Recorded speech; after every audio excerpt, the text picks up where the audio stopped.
O livro narra a trajetória de Eva antes, durante e depois da Segunda Guerra Mundial, oferecendo uma perspectiva pessoal e profunda sobre os horrores do Holocausto e os desafios da vida pós-guerra. Essa leitura me veio às mãos por meio de um amigo e um funcionário do nosso mestrado, que é o nosso secretário, Rafael. Então, ele me trouxe esse livro e eu li com uma espécie de contrição e não coincidiu, mas aconteceu depois, né, de minha visita ao Museu de Anne Frank em Amsterdã no mês passado. Então, ao chegar, então ele mencionou esse livro, ou melhor, foi antes de viajar e depois quando eu cheguei, ele me trouxe o livro para que eu lesse. Depois dos meus relatos também, e depois das vivências que eu tive nessa visita ao Museu de Anne Frank, em Amsterdã, isso se tornou quase necessário, essa leitura. No final, eu descrevo a visita que eu fiz a esse museu. Então, o livro, depois de Auschwitz, tem como foco principal a vida, né, de Eva, depois que ela saiu de Auschwitz. Uma parte importante do livro é o reencontro de Eva com Otto Frank, que é o pai de Anne Frank. Ele também sobreviveu ao Holocausto. As temáticas abordadas são decorrentes da memória e testemunho de Eva Skloss, onde ela destaca a importância de manter viva a memória do Holocausto para que os horrores daquele período nunca se repitam. Então, o livro é um testemunho direto do sofrimento vivido por milhões de pessoas. Então, a narrativa evidencia a força interior necessária para sobreviver às piores condições e reconstruir uma vida com dignidade. A obra explora profundamente a dor da perda da família, amigos e inocência, assim como os impactos psicológicos duradouros do Holocausto. Apesar de tudo, o livro também transmite uma mensagem de esperança, porque mostra que a vida pode continuar mesmo depois de uma destruição total. Então, depois de Auschwitz, é uma obra fundamental para compreender a experiência dos sobreviventes do Holocausto, não só durante o genocídio, mas também no período pós-guerra, que muitas vezes recebe menos atenção. Então, Eva Skloss oferece um relato honesto, humano e comovente, essencial para a preservação da memória histórica e para a educação sobre os perigos do ódio e do preconceito. Então, Eva, ela escreve aqui a memória, né? Seu testemunho. E ela enfatiza a importância de contar sua história como uma forma de resistência contra o esquecimento e a negação do Holocausto. Para ela, a sobrevivência não é apenas física, mas também é um compromisso ético de lembrar e educar as futuras gerações. E, sobretudo, em um momento em que vivemos e presenciamos na mídia uma outra onda de antissemitismo.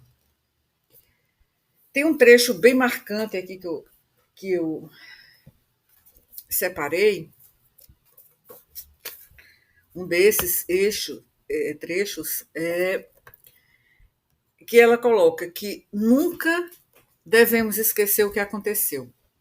As histórias de sofrimento não podem ser enterradas junto com os mortos. Precisamos ser a voz dos que não podem mais falar. Então, esse foi um compromisso de Eva com a memória, e isso permeia toda a obra, sendo fundamental para entender sua missão como sobrevivente e como educadora.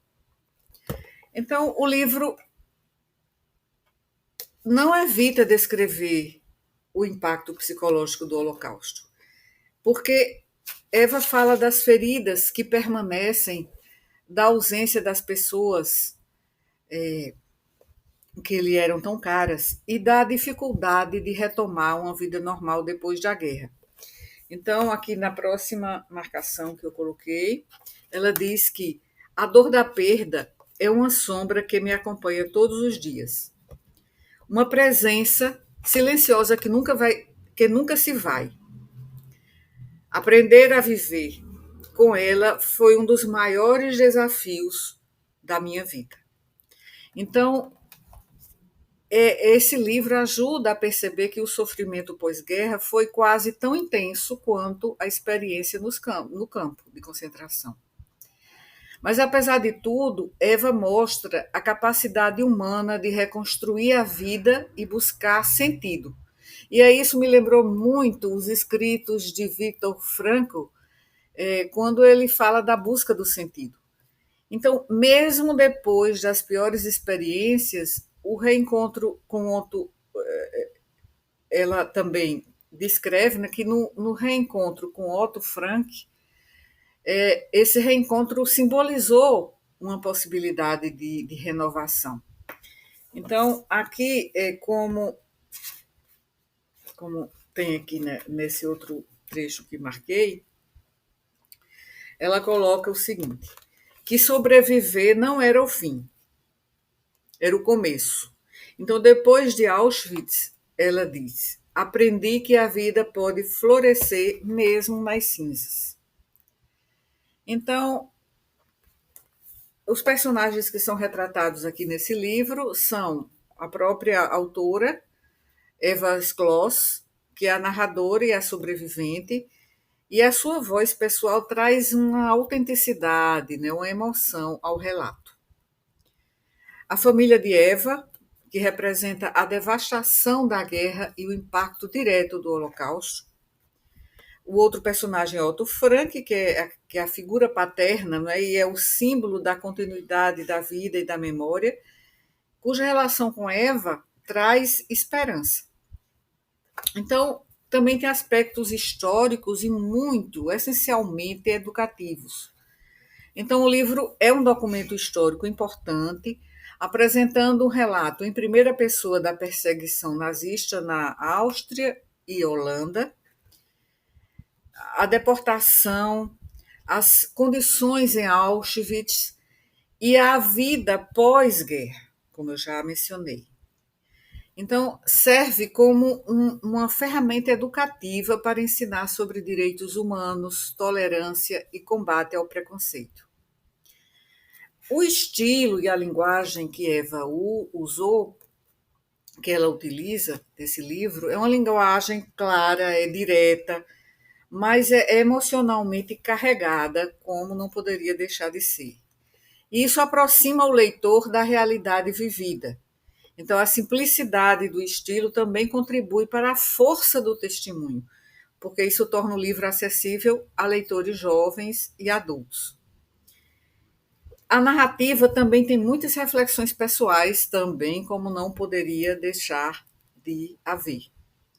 A narrativa provoca reflexões sobre temas como a capacidade humana de resistência diante do horror, a importância da empatia e o respeito à diversidade e o papel, né, da memória histórica na construção de sociedades justas.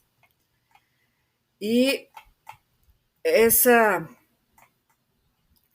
narrativa, quando eu disse carregada de emoção, é de emoção, não é? E daquele sentimento de perda que aí se mescla com a esperança também. E isso é que mostra a resiliência, né, de muitas pessoas que sofreram tanto na época da Segunda Guerra e da perseguição e da tortura, não é, nazista que aconteceu em relação a muitas pessoas, entre elas principalmente os judeus. Então, como o que me predispôs a esse livro agora foi a minha visita ao Museu de Anne Frank, à casa de Anne Frank. Eu vou também relatar aqui o que me impressionou naquela visita. O que me impressionou mais, né, foi o anexo secreto da casa, onde Anne Frank, sua família e outras 4 pessoas se esconderam dos nazistas durante a Segunda Guerra. Então, durante a visitação, a exposição de objetos pessoais, de documentos, de fotos e de trechos do diário de Anne.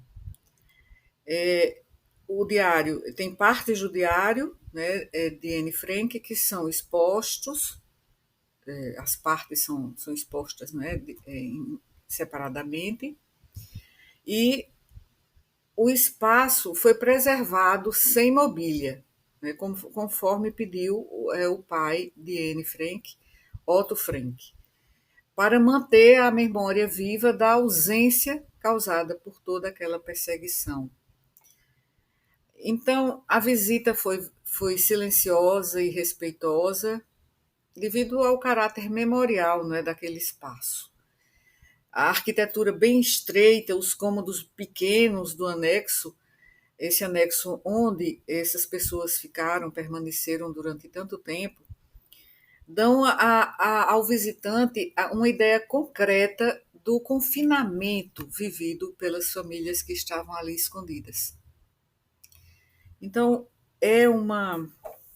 foi uma experiência impactante, porque não só de imaginar que aquele espaço foi o espaço onde aquela menina viveu até ser capturada, mas foi um espaço que faz com que a gente se sinta transportar para aqueles momentos, né? E até as paredes ainda têm os mesmos retratos, os mesmos recortes de jornal que existia. Então isso também foi impactante, né? Foi bastante impactante. E como eu disse, foi uma visita que foi muito educativa. Aprendi muito mais sobre a história de Anne Frank, que foi uma adolescente, né, judia alemã que viveu toda essa tragédia, assim como tantos outros judeus. Então, ela era judia alemã e ficou conhecida mundialmente por seu diário, escrito enquanto ela se escondia com sua família para escapar da perseguição nazista durante a Segunda Guerra Mundial.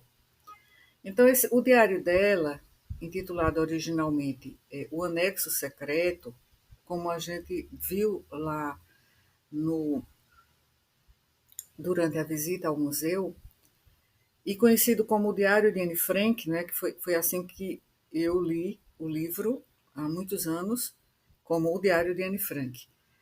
É um dos testemunhos mais poderosos do Holocausto. Não é o único, né, mas é um dos testemunhos. Então, ela escreveu em 1942. Na verdade, não foi só em 1942, foi entre 1942 e 1944.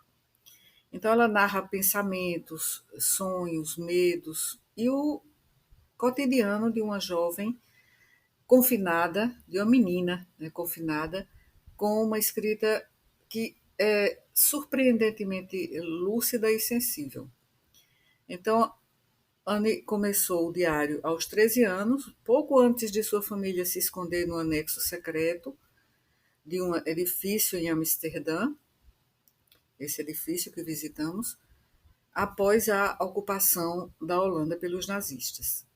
Então, durante anos, né, 2 ou pouco mais de 2 anos, ela viveu escondida, não só com sua família, mas com outras 4 pessoas. Então, quando o esconderijo foi descoberto em agosto de 1944 e todos os ocupantes foram presos, eles foram enviados para campos de concentração.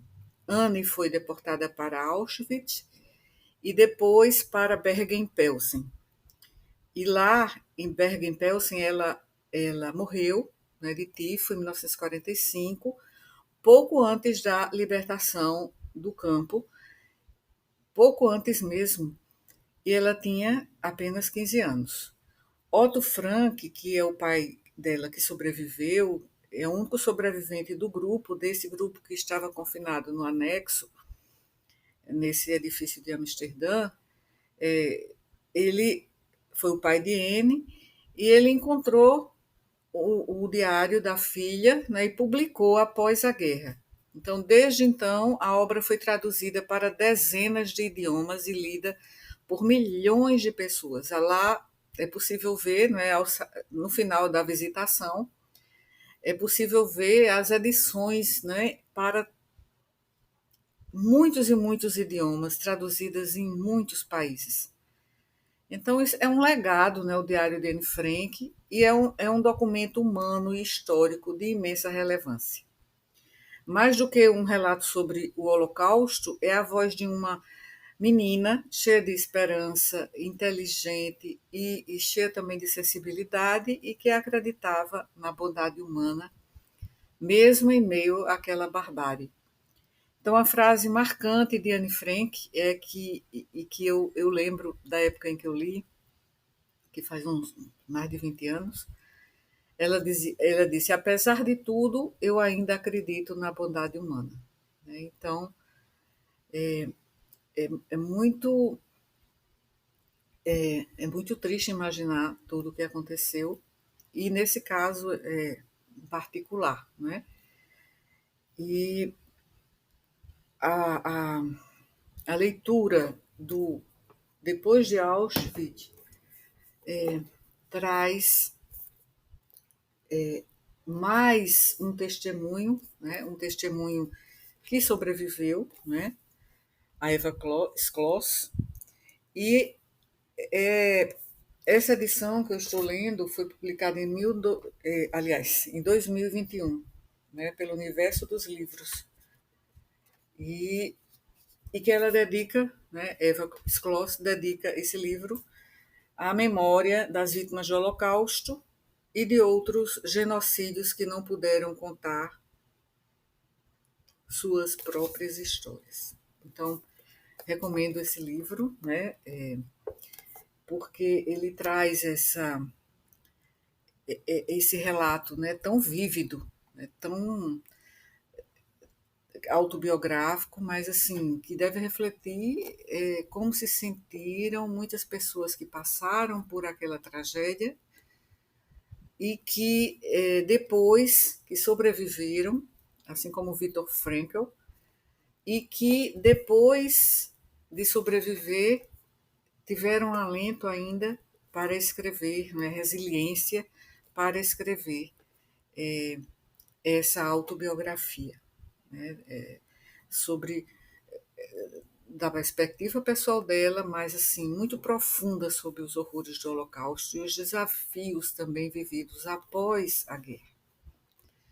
Então, só para lembrar, né, que aqui também a gente viu que Eva Skloss nasceu em 1929 em Viena. Ela era austríaca, em uma família judia.